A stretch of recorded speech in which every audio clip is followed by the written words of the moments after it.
This Chinese nationalist flag was taken by me during a night patrol of the Shanghai Volunteer Corps, Light Horse Brigade, in 1927, from a rickshaw which was trying to smuggle nationalist flags into the international concession during the war between North and South China. RAM.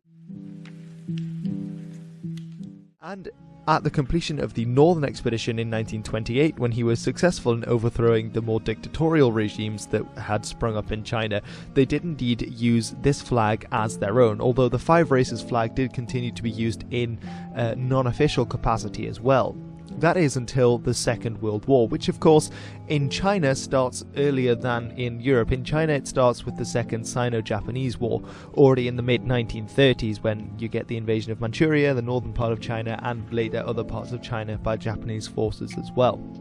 Now, this flag was actually used by some of the puppet regimes that the Japanese installed, because they actually often do this.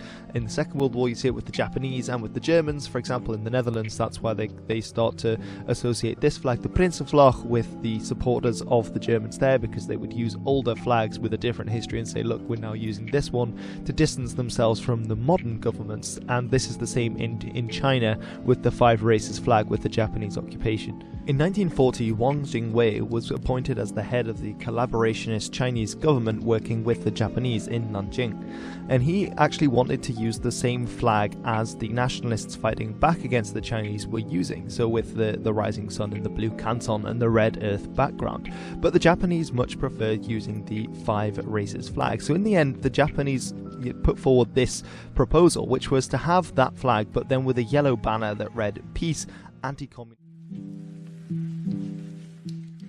What if that changed? What if China didn't go communist, but instead nationalist?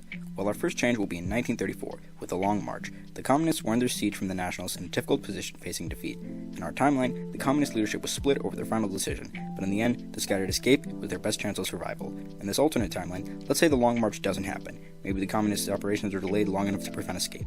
General Chiang Kai-shek is able to regroup his army of almost 300,000 for the final death blow to the communists. Several artillery strikes help prepare for the final nationalist assault on the city of Regent. Mass human wave attacks by the Nationalist Revolutionary Army overwhelm communist defenses. A large battle on the city streets occurs, but in the end, the nationalists come out on top. Prominent communist leaders are captured and killed, including Zhou Enlai, Zhu Du, and Mao Zedong. Regent is burned down in retaliation, with many civilians massacred for suspected communists.